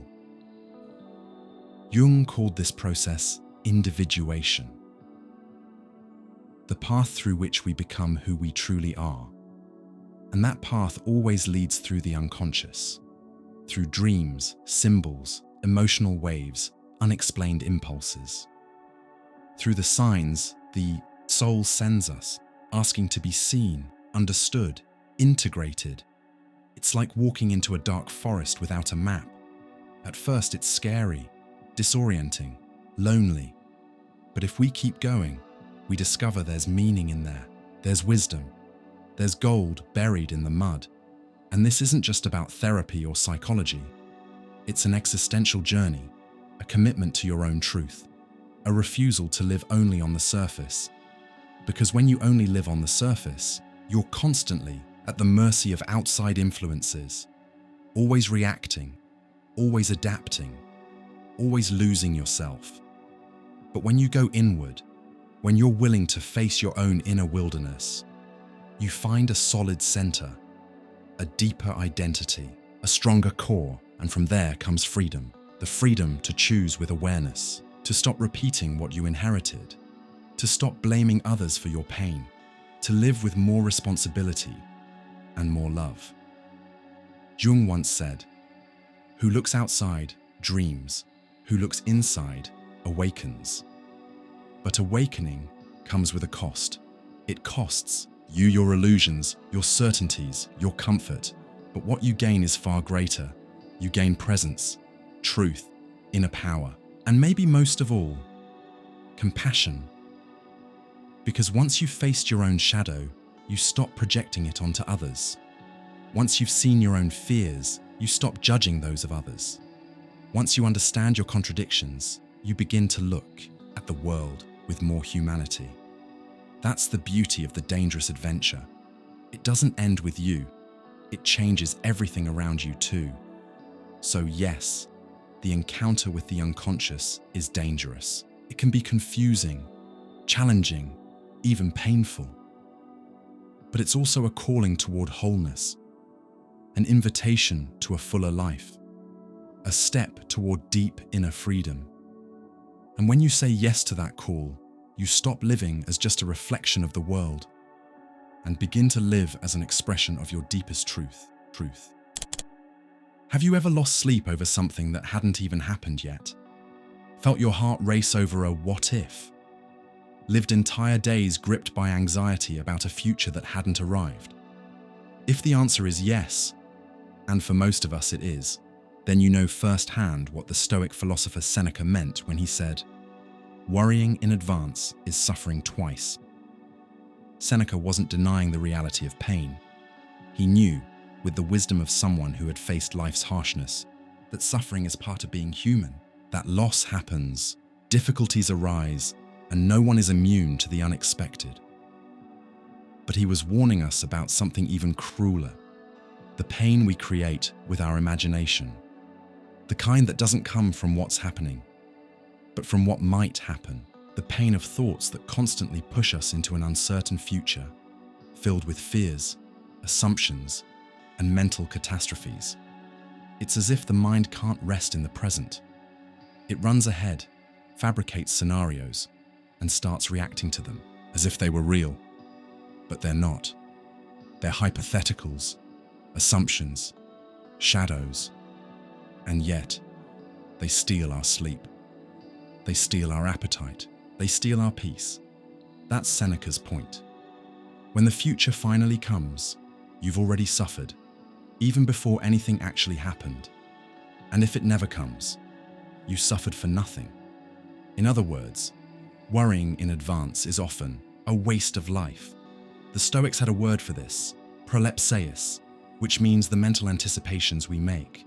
They studied how these unexamined projections of the mind could create unnecessary pain. To them, the wise person lives in the now, with steadiness, serenity, and attention. Because only the now is real. Everything else is noise. Seneca wasn't suggesting a careless or unplanned life. He understood the value of reason and foresight, but he made a crucial distinction. To prepare is not the same as to panic. To plan is not the same as to suffer. Anticipatory suffering happens when we confuse preparation with fear, when instead of calmly thinking through what might come, we get pulled into inner storms that exist only in our minds. And this philosophy could not be more relevant today. We live in an age defined by anxiety, hyperconnectivity, pressure to perform, global uncertainty. We constantly worry about what's ahead. What if I lose my job? What if I get sick? What if that conversation goes wrong? What if I fail? And just like that, we pay for tomorrow with the emotional cost of today. Our body stays in the present, but our mind races days, months, even years ahead. And what we lose in the process is enormous. We lose the ability to live, because real life only happens in the present. Only now can we love, act, breathe, feel. The future is a guess.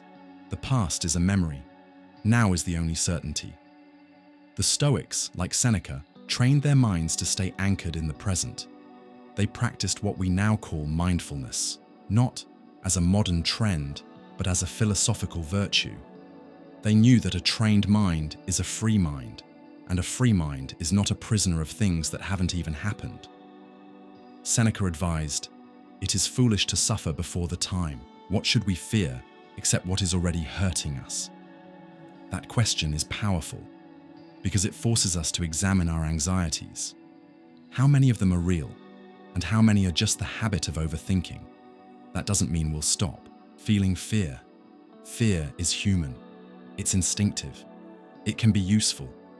The problem is when fear stops being a warning and becomes a prison. And often, what fuels that prison is our need for control. We want certainty. We want to predict everything. We want guarantees that nothing will go wrong. But life doesn't follow our scripts, and the more we try to control the uncontrollable, the more we drown in anxiety. Seneca offers us another path, to accept uncertainty as part of life, and in the face of it, to cultivate courage, serenity, and wisdom. He knew that true preparation isn't about guaranteeing the outcome. It's about strengthening the soul to meet whatever comes with grace. That's the core of Stoic philosophy. Not to control what happens, but to control how we respond. Not to avoid the storm, but to learn how to sail through it with balance. And that's only possible when we're present. When we take a breath and ask, "What's happening right now? What can I do with this? How can I act with virtue in this moment?" That kind of presence melts away much of our anxiety because it reconnects us with what's real, with what we can influence, with what's in our hands, and slowly the mind learns that it doesn't need to run so far ahead, that it doesn't need to suffer so much, that it can rest in the now. That's Seneca's invitation, to live with more awareness, more clarity, more responsibility for our own inner peace. And for that, we may need to retrain the way we think, to challenge the what-ifs, to replace fear with preparation, restlessness with clarity. It is possible to look ahead wisely, without being consumed by it. It is possible to prepare for a fall, without falling before we even trip. Because when you suffer in advance, you suffer twice. And life already brings enough real challenges without us adding imaginary ones. True wisdom is found in acting fully in the present and trusting that if the future brings pain, we'll face it when it actually arrives. Until then, the present deserves to be lived. Have you ever tried to hold water in your hands? No matter how tightly you squeeze, how carefully you try to contain it, it slips through your fingers, quiet, light, and inevitable. Life, according to Heraclitus, is exactly like that. Fluid, ever-changing, in constant motion. Heraclitus, a pre-Socratic philosopher born in the 6th century BCE, was one of the first to understand that the core of the universe is not stability, but change. His most famous idea, often summed up as "everything flows," pantarei in Greek, is one of the simplest and most profound in the history of philosophy. But what does that really mean? And why is it so important when it comes to our fear of change, Heraclitus looked at the world around him and saw that nothing stays the same. Rivers move, seasons shift, our bodies age, emotions evolve, thoughts come and go. Nothing is fixed. Nothing is static. Nothing lasts exactly as it is. He once said, "You can't step into the same river twice, because neither the river nor the person stepping in is the same." More than poetic, this is a powerful philosophical truth. The world is made of flow, of constant transformation. Life is a process, not a frozen state. But humans, on the other hand, crave permanence. We want guarantees. We want things to stay the same. We want love to last forever, relationships to never change, our possessions to stay safe, our bodies not to age, the good days to stretch on endlessly. And that's where fear begins. Our fear of change is really a fear of loss, of losing what we love, what we control, what feels familiar. It feeds off the illusion that things could somehow stay still. But Heraclitus invites us to let go of that illusion. He says, accept the flow. Reality is impermanent, and the more we resist that truth, the more we suffer. This lesson has tremendous power, because when we recognize that everything is always changing, we stop demanding impossible guarantees from life. We stop trying to freeze time. We stop fighting what's natural and start living with a little more ease. Think about the moments when you've suffered most. Chances are it was because something changed and you didn't want it to. An ending, a loss, a turning point. And in that moment, it may have felt like the ground vanished. But the deeper pain isn't just what happened. It's the resistance to what happened, the effort to hold on to what cannot be held. Heraclitus's insight doesn't eliminate pain, but it puts it in perspective. It reminds us that everything, including suffering, passes. No sadness is eternal. No season lasts forever. Even the darkest night moves toward morning. And that's not a reason to give up. It's a call to presence. Because if everything changes, then everything is precious. Every moment, every gesture, every glance, all of it is unrepeatable. All of it is now. Impermanence doesn't make life less meaningful. It makes it more meaningful. It wakes us up. It reminds us not to postpone what matters, not to sleepwalk through our days, not to take anything or anyone for granted. This view echoes across many spiritual traditions. In Buddhism, for example, impermanence, anicca, is one of the core truths. The Buddha taught that suffering comes from attachment, and that only by embracing life's flow can we find peace. The Stoics shared a similar wisdom. They taught that we should love fate as it is, not as we wish it were. To accept change as a part of nature, not a flaw in the plan. So, Heraclitus becomes a guide in times of transition, in moments of loss, uncertainty, or new beginnings. He reminds us that chaos is part of growth, that fire can destroy, but also purify, that the end of one form is always the start of another, and resisting change won't stop it. It only keeps us from flowing with it. True freedom begins when we stop swimming upstream against the current of reality, and instead learn to dance with it. When we stop trying to control the river and learn to navigate it with awareness, humility, and surrender. That doesn't mean we become passive. It means we learn how to act within the flow, how to make choices within change, how to build within impermanence, how to love, knowing that nothing lasts, and love even more deeply because of it. There's a beauty in accepting life's flow, because once we do, we stop fearing change and start seeing it as a doorway to growth. When something ends, it's not failure, it's transformation.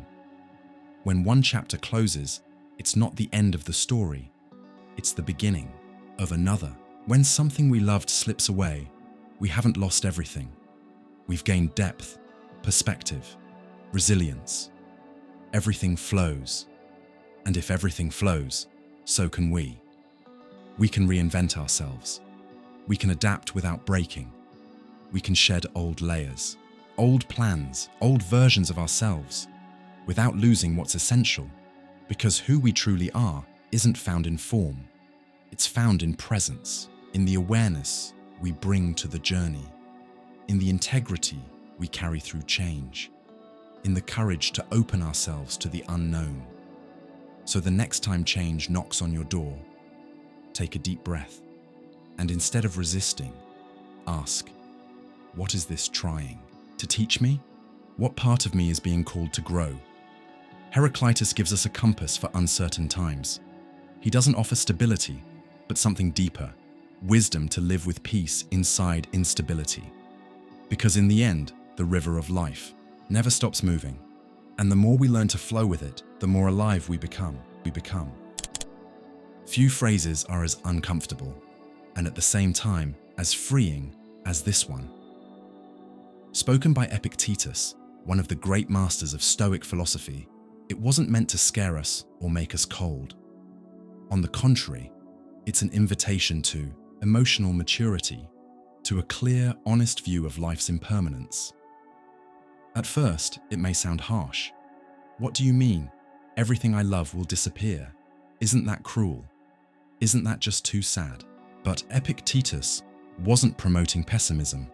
He was encouraging inner preparation. He said, life is impermanent. Denying this will only make you weaker, but accepting it, that will set you free. This idea sits at the heart of Stoic philosophy. The Stoics didn't see life as something to control, but as a flow of nature we should learn to harmonize with. To them, true freedom comes from accepting what we can't control and strengthening the soul to respond wisely. And nothing is more out of our control than the passing nature of things. The people we love, our possessions, our bodies, the situations that bring us joy, all of it is constantly changing. And eventually, it's all subject to loss. Epictetus's message is this: don't run from that truth. Face it, calmly, courageously. When you do, something changes inside. Anxiety softens, gratitude grows, attachment loses its grip, and, paradoxically, you begin to love more deeply, because when you remember that anything can be lost, you cherish it more. A loved one's hug, a sunny morning, a friend's glance, the sound of someone's laugh. None of it is guaranteed, and it's that very fragility that makes it all so precious. Denying this truth doesn't make it less real. It just makes us more fragile when it arrives. When loss comes, and it always comes, those who never prepared fall apart. But those who practiced acceptance, though they feel the pain, remain standing. This practice, known by the Stoics as premeditatio malorum, is the art of imagining loss, not to suffer ahead of time, but to train yourself in conscious detachment, to remember that nothing we have is ours forever, that everything we receive in life is, in a way, borrowed. Epictetus said, "Never say of anything, 'I have lost it.' Say instead, 'I have returned it.'" That shift in perspective is powerful because it reframes loss from something personal and unfair to something natural and universal. But listen carefully. Accepting impermanence doesn't mean loving less. It doesn't mean pulling away from people or becoming emotionally numb. It means loving better, with more awareness, more presence, more heart. Attachment comes from the illusion of permanence. When we think something will last forever, we tend to take it for granted. We delay affection. We hold back our words. We postpone what matters. But when we truly know it might end, we stop wasting time. We speak more freely. We love more fully. This mindset also helps us face life's changes without panic. Losing a job, going through a breakup, dealing with aging. These things hit hard, but they hit harder when we've never prepared for them. Epictetus offers us what today we'd call emotional resilience, a strength that doesn't come from toughness, but from clarity. from the ability to feel what needs to be felt without becoming consumed by it, from the wisdom to say, I knew this could happen and I chose to love anyway. That's the most beautiful part of Stoic practice. It doesn't shield us from life, it equips us to live it more deeply. And this idea isn't just Stoic. Buddhism teaches the same, that suffering is born from attachment and peace comes from accepting impermanence. All things that have form are temporary, said the Buddha. The more we resist that, the further we drift from peace. So Epictetus isn't asking us to fear loss. He's asking us to honor reality, to grow out of the childlike illusion that things last forever, and step into the maturity of those who live in the now, fully aware. And the most surprising gift of this mindset, lightness. Yes, it sounds contradictory, but it's not. The more we accept that everything changes, the less we burden ourselves with expectations, the less we demand from others to fill our emptiness, the less we expect the impossible from life, and in return, we gain inner freedom. Because in the end, all we really have is this moment. And when we live it with full awareness that it will pass, this moment expands. It becomes vivid, it becomes meaningful. Have you ever noticed how last times always feel different? The last conversation, the last hug, the last visit to a place you love. Everything feels brighter, deeper, when we know it's the end. Now imagine living every day like that. Not with sadness, but with intensity, with presence, with gratitude. That's what Epictetus invites us to do. Don't wait for loss to appreciate what you have. Don't wait for the end to realize what mattered. Train your soul to live with detachment, and in doing so, to live with more love. Because accepting impermanence doesn't cheapen life, it enriches it. It turns every encounter into a miracle, every moment into a gift, every connection into a conscious choice. And when loss comes, as it eventually will, you'll suffer, yes, but you won't be destroyed, because you loved with wisdom, you lived with clarity, and you learned the art of letting go with gratitude. That's the maturity Epictetus teaches us, not the kind that hardens, but the kind that softens, that releases, that understands, because in the end, everything we love is bound to disappear, and that's exactly why it deserves to be loved with truth now. Few phrases have echoed through the centuries with as much power as this one.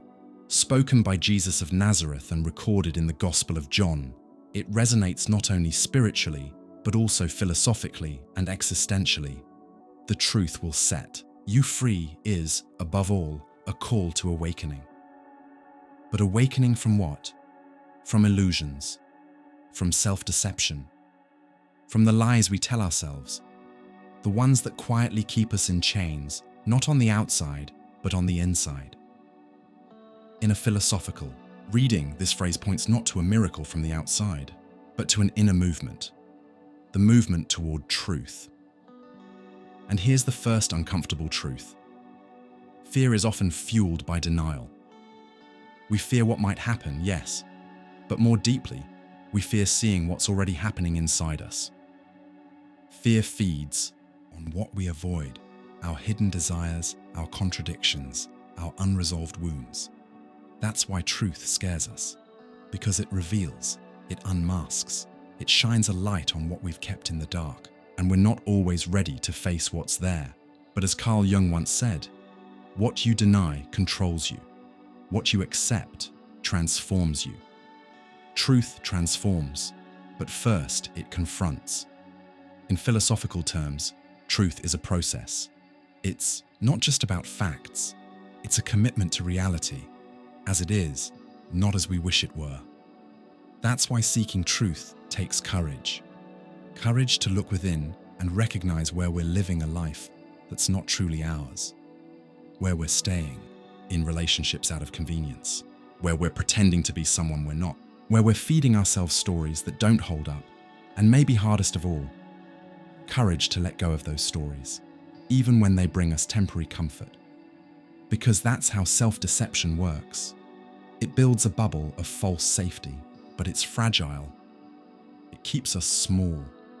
It keeps us hidden. It keeps us stuck. Truth, on the other hand, may expose us, but it also frees us. It may hurt at first, but it heals in the end. Because when we finally see things clearly, we can make better choices. Choices that reflect who we really are. Philosophy has always valued that search. From Socrates' Know Thyself to Simone de Beauvoir's call to live with authenticity, the greatest thinkers have agreed. Living in lies is a kind of slavery. And this slavery doesn't always look dramatic. Sometimes it's subtle, showing up as fixed ideas, inherited beliefs, identities we've outgrown. It shows up in our emotions, in our choices, in how much of ourselves we hold back. That's why truth is so freeing. It clears space. It removes the mask. It allows us to be whole, even if that wholeness is messy. But let's be clear, truth is not a weapon. It's not about throwing facts in other people's faces. It's about an inner journey, a deep, personal practice of radical honesty with yourself. Ask yourself, where am I hiding? What am I avoiding feeling? What part of me am I silencing to keep the peace, to please others, to avoid conflict? These questions are uncomfortable, but necessary, because every time we distance ourselves from the truth, we lose a part of ourselves. And over time, that loss builds up. It turns into fatigue, anxiety, numbness, fear of living authentically. That fear lives in the space between who we are and what we show, between what we feel and what we express, between what we need and what we settle for. Truth stitches that gap back together. It reunites. It brings us back to wholeness. When Jesus said, "The truth will set you free," he wasn't just offering a religious idea. He was pointing to a universal truth about the human condition. We are lighter, braver, more at peace when we're aligned with reality, when we stop fighting it and start living in it with integrity. That doesn't mean life becomes easy, but it does become more real, and that is freedom. Truth frees you from the weight of pretending. You no longer have to wear masks. You no longer have to hold it all together. You no longer have to live in fear of being found out, because you've already found yourself. And at that point, fear loses its grip. Because the deepest fear isn't of the world, it's of ourselves, of what we feel, of what we want, of what we can't control. But when we bring all of that into the light, when we face it with truth, fear fades, because there's nothing left to hide. This path isn't quick. It's a lifelong journey. It means stumbling, failing, revising beliefs, asking for forgiveness, starting over. But every time you choose truth, even when it hurts, you become more free. Free to say no. Free to say yes. Free to change your mind. Free to be who you are. Free to live with an open heart, even when it's risky. Because real freedom isn't doing whatever you want. It's not being ruled by illusions. It's living with clarity, awareness, and presence. And that's what truth gives us. Clarity. And from clarity comes peace. Not the peace of comfort, but the peace of authenticity. So the next time fear shows up, ask yourself, what am I refusing to see? What truth am I avoiding? What lie am I holding on to avoid changing? Your answer might just be the first step to your freedom. Because as Jesus said, and as every honest seeker comes to discover, it's the truth that sets us free always, always. Picture a man living in a barrel on the streets of Athens, holding a lantern in broad daylight, claiming he was searching for an honest human being. That man was Diogenes, the most famous of the Cynic philosophers, and his life was a constant challenge to excess, vanity, and false needs. When Diogenes said, "Everything you need in life is simple," he wasn't being poetic. He was revealing a deep philosophical truth. Most of our fears and suffering come from being attached to things that aren't essential, to what we want but don't need, to what we accumulate but which ends up weighing us down, to what we idolize but which never truly nourishes us. For Diogenes, simplicity wasn't just an aesthetic or an alternative lifestyle, it was a path to freedom. He looked at society with sharp, critical eyes and saw how deeply people were trapped by uncontrolled desire, by social conventions that pressured people to live for appearances rather than truth. As a result, people became dependent on possessions, on others' opinions, on comfort and status. And the natural outcome of that dependence, fear. Fear of loss, fear of not having enough, fear of not being enough. But if you live only with what's essential, what is there to fear losing? That's the core of Cynic philosophy.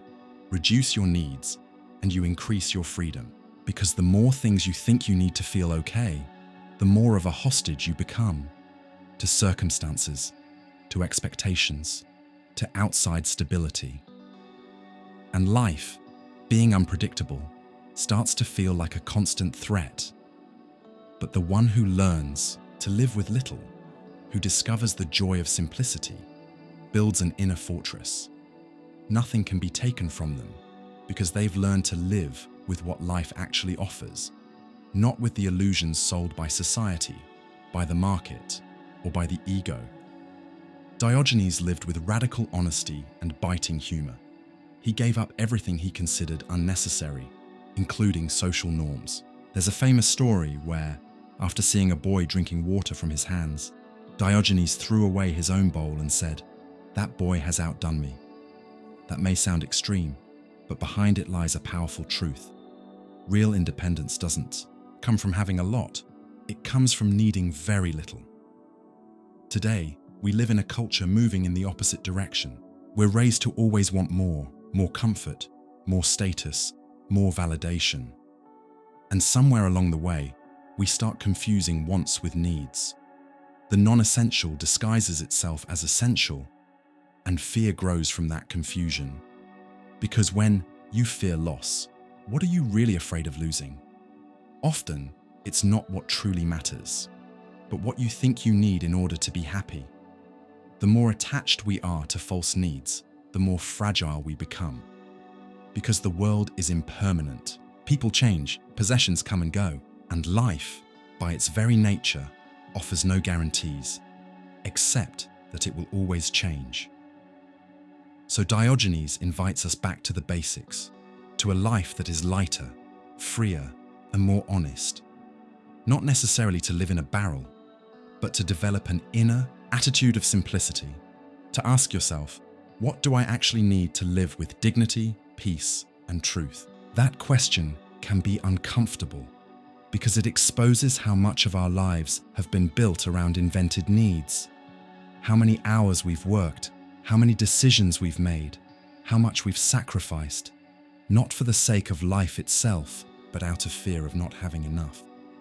But when we quiet the noise, something beautiful happens. The essential begins to shine. Simple food tastes better. Slow time feels richer. Real relationships take up more space. Gratitude becomes more natural. Life stops being a race and becomes a journey. This philosophy of simplicity shows up in other traditions too. In Stoicism, Epictetus said, "Wealth consists not in having great possessions, but in having few wants." In Buddhism, liberation begins with letting go. Even in Christian texts, the Gospels call for a life of simplicity and detachment. This isn't about rejecting comfort or pleasure, but about not depending on them to feel whole, about not placing your soul in what's temporary, about not confusing having with being. Diogenes was a provocateur, but his challenge invites reflection. How much of what I have is truly necessary? And how much is just weight disguised as reward? More importantly, What kind of freedom could I experience if I let go of the excess? Simplicity, at its core, is a choice of courage. It asks you to let go of comparisons, to accept yourself without decoration, to stop looking outside for what can only be found within. And in return, it offers something rare: peace. Because what's simple doesn't get lost. What's simple doesn't need defending. What's simple doesn't create fear. So when Diogenes says, "Everything you need in life is simple," he's really saying, come back to yourself, discover the freedom of living with less, and realize how much that less is actually more. More presence, more lightness, more clarity, more truth. Because when you live with only what's essential, nothing can enslave you. And that, maybe, is the greatest wealth anyone can have. Few philosophical statements carry as much weight and discomfort as this one. When Jean-Paul Sartre, the leading voice of French existentialism, wrote that man is condemned to be free, he wasn't praising freedom as a gift, a blessing, or something joyful. He was delivering an existential diagnosis, raw, unsettling, and necessary. But why does he say we're condemned to be free? Isn't freedom something we all aspire to? Sartre's answer is blunt. It's not a choice. Freedom is part of what it means to be human, whether we like it or not. The moment we become conscious, the moment we realize we can choose, we also become responsible for everything we do. And that's where things get heavy. Because, contrary to the romantic idea of freedom as the absence of limits, Sartre shows us that true freedom comes with an enormous weight, the weight of total responsibility. We're not just free to choose, we have to choose. And we have to take full responsibility for every choice we make. There's no way out, no walls to shield us from the anxiety of being the authors of our own lives. Even when we don't choose, we're choosing. Even when we let others decide for us, we're the ones giving them that power. And that's terrifying, because deep down, many of us would rather not carry that burden. We want life to come with a manual, a formula, a clear path.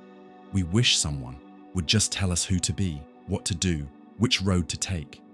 But freedom doesn't offer that. It throws us into a world of infinite possibilities and asks us to pick one. Faced with that abyss, many people retreat. They hide behind roles, traditions, excuses. And this, Sartre calls bad faith. Bad faith, or mauvaise foi in French, is self-deception. It's when we pretend we're not free, when we act like we had no choice, when we blame circumstances or others for the life we're living. But Sartre insists, that's a lie we tell ourselves to escape the anxiety of freedom. He gives the example of a Parisian waiter who overacts his role, trying too hard to be the perfect waiter. For Sartre, that's bad faith. That man is trying to reduce himself to a role, to an image, so he doesn't have to face the fact that he could be something else, that he could choose differently. To Sartre, human beings have no fixed essence. Unlike a rock, a tree, or a tool, which simply are, we are what we choose to become. Existence comes before essence. We exist first, and then define who we are. That's what condemns us. No excuses, no cosmic plan, no predetermined destiny. We're thrown into the world, and we must create meaning, values, and identity from scratch. And yes, that's a heavy truth. In existentialism, anguish is the feeling that arises when we become aware of this freedom. When we realize there are no guarantees, no pre-written story, only us, writing it as we go. But there's something powerful in that anguish too, because if we're condemned to be free, we're also invited to be authentic, to live a life that's truly ours, to stop hiding behind inherited roles, societal masks, or borrowed expectations. That's Sartre's challenge. Own your freedom. Stop running. Stop blaming. Stop pretending you're stuck. You're here. You're alive. You're conscious. And yes, you're free. And from that realization, everything changes. Every choice matters, not in a way that paralyzes you, but in a way that dignifies you. Because when you choose with intention, you become the creator of your own existence. And this isn't just about big decisions. It's about everyday life, every gesture, every word, every relationship. They all reflect who you've chosen to be. So freedom isn't just a condition, it's a calling to live with integrity. And integrity doesn't mean being natural in the unfiltered sense. It means being true to what you recognize in yourself as meaningful, as honest, as you.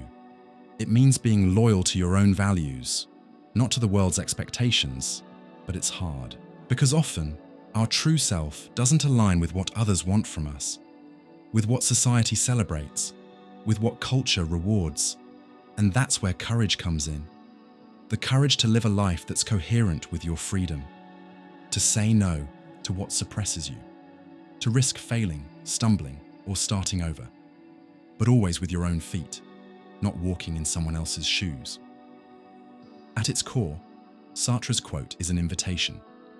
Stop running from yourself. Take responsibility for the life you're living.